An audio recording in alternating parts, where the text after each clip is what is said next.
Magpuproduce kasi ako ng pelikula. At si Jessie ang magiging scriptwriter. Gusto sana namin kunin si Justin bilang bidang artista sa pelikula yun.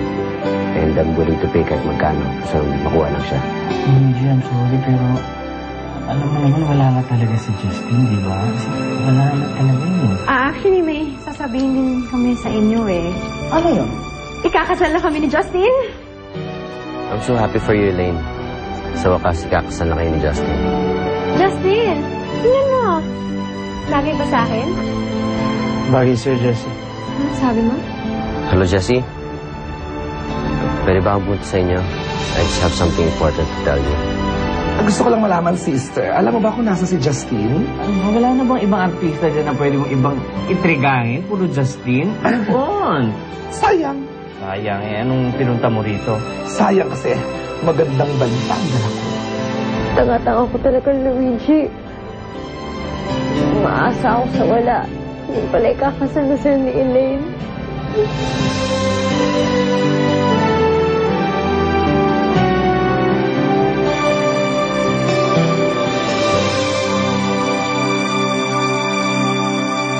Gusto kong malaman rin yung dalawa na nominated si Justine for Best Actor sa Artist Awards for movies. Nominated.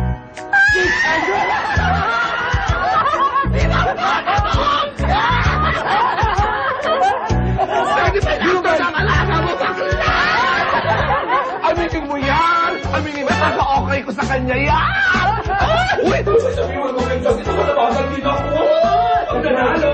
That's right, po. Sige, sabi ko.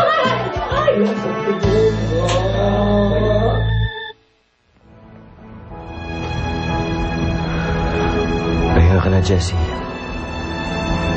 Nandito lang ako sa tabi mo.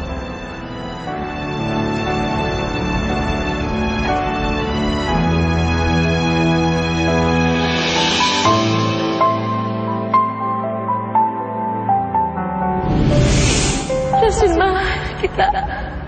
Mahal na mahal. Umiiyak ka na naman. Parati mo ako pinapahiyak eh. Lagi mo ako pinapahintay sa wala.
Bakit di ka wala sa isip ko, Jessie?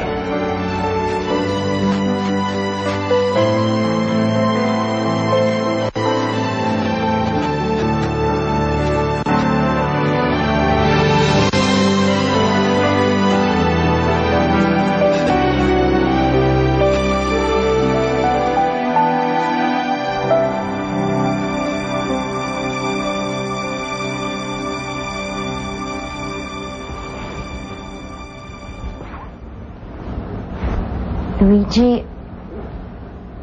Luigi?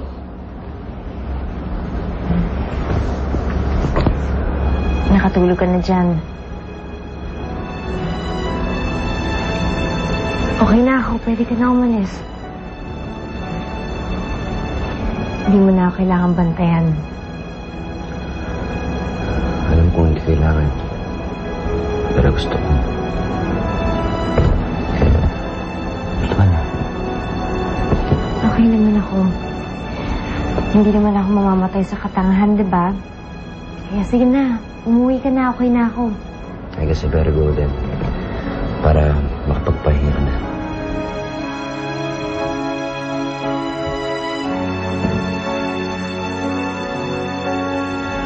Luigi, salamat sa pag-alaga sa akin at sa pagbantay. At saka, alam mo na yun. Good night, Jessie. Night.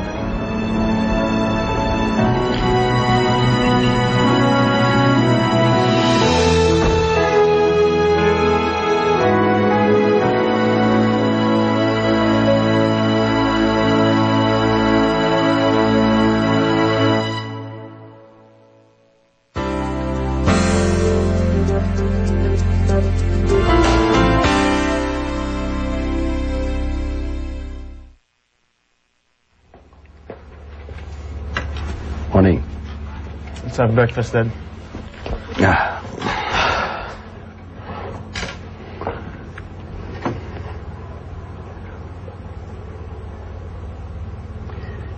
Hindi ako sanay sa mga ganitong father and son talks eh.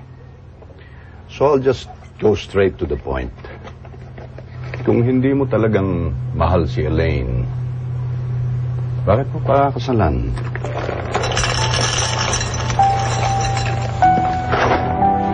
Nangako kasi ako sa kanya, Dad. Ayokong sirain yung pangako na yun. Kung talagang mahal ka ni Elaine, maintindihan niya. Binalita sa akin ni Luigi na magpapakasal daw si Elaine tsaka si Justin. Nalalaman ko nga yung tungkol doon, di ko alam kung anong mararamdaman ko eh. Kahit alam kong hindi na pwede kami ni Justin, syempre kahit paano yung pakiramdam ko na betray ako. Kasi nga mahal mo siya. Mahirap magmahal ng tao na hindi ka na mahal, nakakapagod. Huwag mong parusahan ang sarili mo at si Jessie.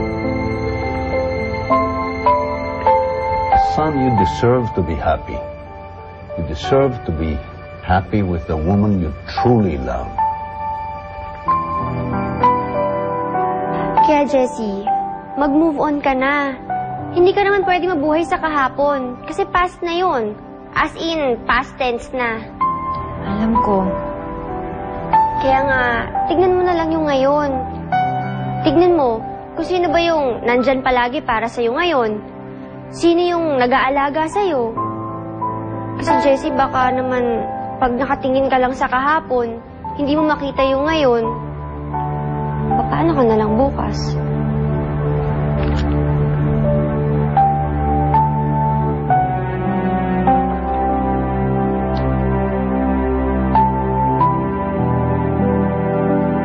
Good morning! Morning. So, Elaine, we need to talk now. now? Yeah, right now. Okay. Excuse us, Dad. Okay. Talk about what?